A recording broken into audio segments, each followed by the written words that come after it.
अस्सलामु अलैकुम वरहमतुल्लाहि वबरकातुहू नहमदुहू व नुसल्ली अला रसूलिहिल करीम अम्मा बाद फ़ाऊज़ बिल्लाहि मिनश शैतानिर रजीम बिस्मिल्लाहिर रहमानिर रहीम वलिल्लाहिल अस्माउल हुस्ना फ़दऊहु बिहा सदक़ल्लाहुल अज़ीम।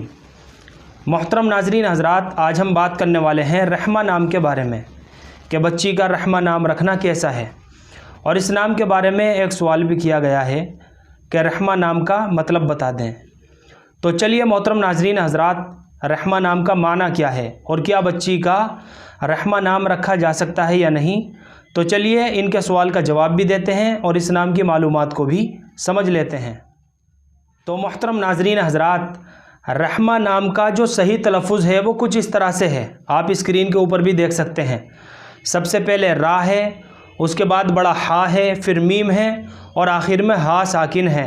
रा के ऊपर ज़बर है, रहमा। तो ये इस लफ्ज़ का सही तलफ़ुज़ है। और बात रही नाम रखने की, तो ये नाम रखा जा सकता है रहमा करके भी और रहीमा करके भी रखा जा सकता है। और रहमा नाम के माना आते हैं मेहरबान, शफ़क़त, रहम। तो मानी के एतबार से भी बच्ची का ये नाम रखना दुरुस्त है।